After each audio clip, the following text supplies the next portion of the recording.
If you are planning to study in UK, September 2025 would be the last opportunity for you to get a 2 years work permit, because definitely these restrictions will reduce the number of international students coming to the UK. I am also going to be sharing some really important facts and a really important tip for all of you. So please watch this video till the end. And before we go forward, please subscribe to our channel. UK's Prime Minister, Mr. Keir Starmer, has given out a new white paper on UK immigration, which is bringing about some really radical changes in the UK immigration policy. He already shared that 2 years ago, approximately 1 million net immigrants came into UK, which was reduced last year to around 750,000 net immigrants. They want to reduce this number further. And now for that, what are the key changes which have come into effect? Number one, which is very important for all international students, the graduate route visa, which was for 24 months, that is 2 years after completing your studies, is now being proposed to be reduced to 18 months.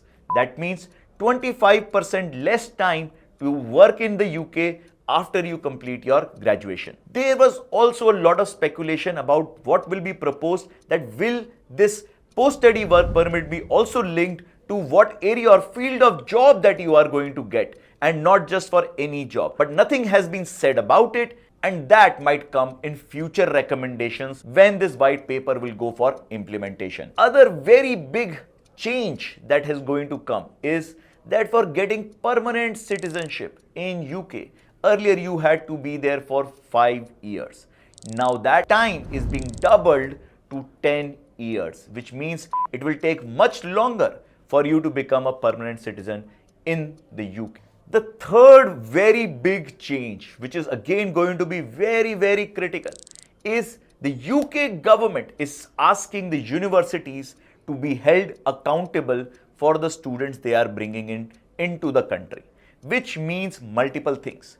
Now, a UK university, if they are accepting students with lower language skills, then it is still okay. They can get them in the country with lower level language skills, whatever the benchmarks they might set.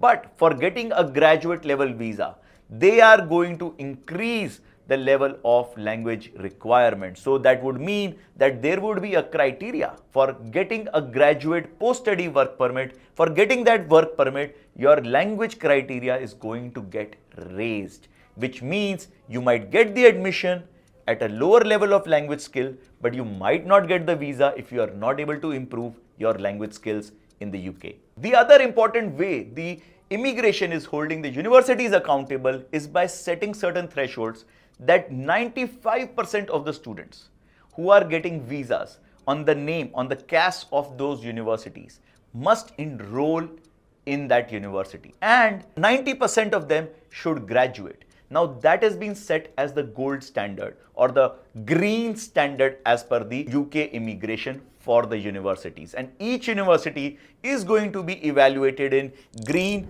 amber or red zones, although the thresholds have not been shared as of now. But it would mean a stricter control, a stricter monitoring on the university's performance, that are they bringing in students who are willing to study and complete their education at their universities or not. So this is again going to put a lot of pressure on the universities, guys. It is also going to become mandatory for the universities to implement the agent quality framework, which basically means that there has to be a certain level of training and certification of all the agents that these universities are working with.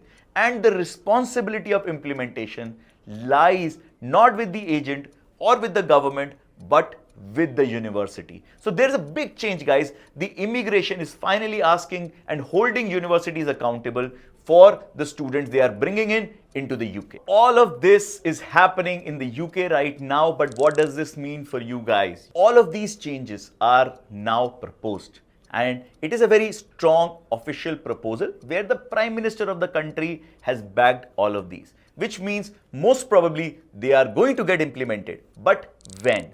This September intake, September 2025, is going to be unimpacted by these changes, because a lot of students have already applied, holding offers, made deposits, and are in the process of getting their visa. So if you're looking to go to the UK, try to go in September 25 so that you are not impacted by the reduced graduate visa time, which is 18 months instead of 24 months. Now, these rules will most likely get implemented from January 2026 and onwards, which would mean for students who are going now have lesser competition, because definitely these restrictions will reduce the number of international students coming to the UK. So guys, this is a golden time. Make sure if you are planning to study in UK, September 2025 would be the last opportunity for you to get a 2 years work permit. So I hope you all are now well informed. Stay updated and subscribe to my channel so that you can keep getting all this valuable information about your study abroad journey. So guys, thank you so much, and I'll see you back on Study Abroad with Piyush.